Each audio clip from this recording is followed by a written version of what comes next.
what is reversibility when we're talking about fitness programming? When you are trying to become the fittest version of yourself, you need to have stress continually added or reapplied to your life. What happens if you don't? This idea of detraining is what happens. So there's a lot of different ways you can detrain. You can lose muscle, you can lose stamina, you may decrease your strength, and that's simply because your body is now becoming inefficient at it. So just like when you adapt, you become really efficient at it, when you don't use a muscle, it loses that inefficiency. It loses the ability to actually have muscle mass because your body simply says, I don't need this anymore. I don't need this anymore, and I'm going to use the energy elsewhere. I'm going to use it into running other tasks in my body. You're going to lose stamina because you are not applying stress to your heart, your lungs, and cardiovascular system, which ultimately leads you to hopefully recover from it and get better. So without these stresses, and again, it's a balance. We don't want too much stress, but we want enough to elicit a response that we then need to recover from, which we will then adapt to.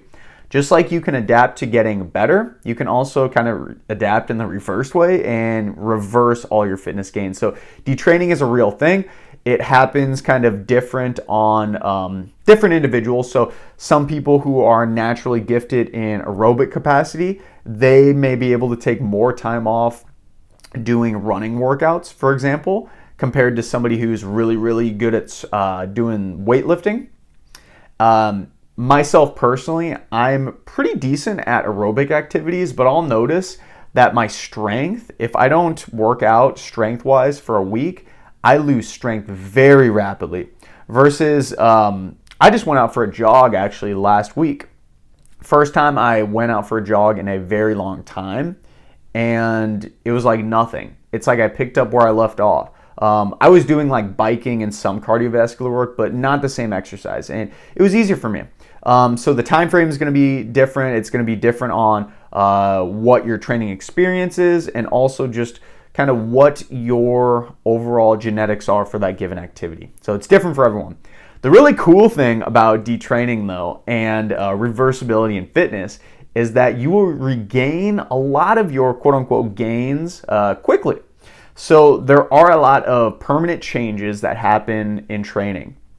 When you lift a weight and build muscle strength, there's actually these little muscle cells called myonuclei in your muscles that you produce more of. And when you lose muscle size, for example, those cells stay there.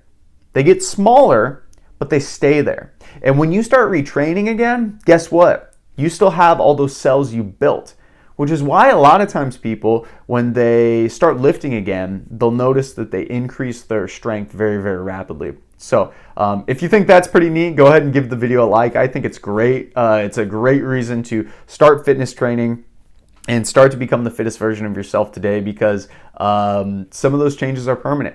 There's also some neurological changes too. So if we think about our central nervous system, if you learn how to do a squat or a bench press or a push-up, anything, running, that's a neurological movement. It takes a large amount of skill and motor pattern to do that.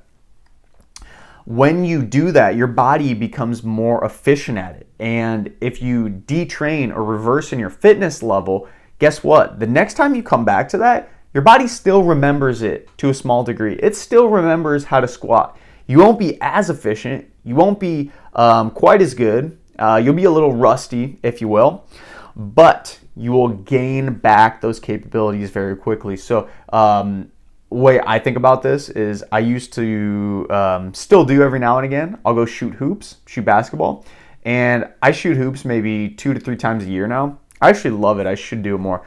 But the first day, actually the first couple shots, I feel rusty. I'm like, where in the world did my basketball go? But after 10 minutes of shooting, I pretty much almost picked up where I left off of all my shooting capabilities. That neurological component of shooting a basketball is still in my brain because I've trained it a lot from years of exposure. This is the exact same thing to fitness, any sporting principle. So if there's any reason for you to get into fitness and health and start working out, it's that one thing. There are permanent changes that happen when you are doing these things.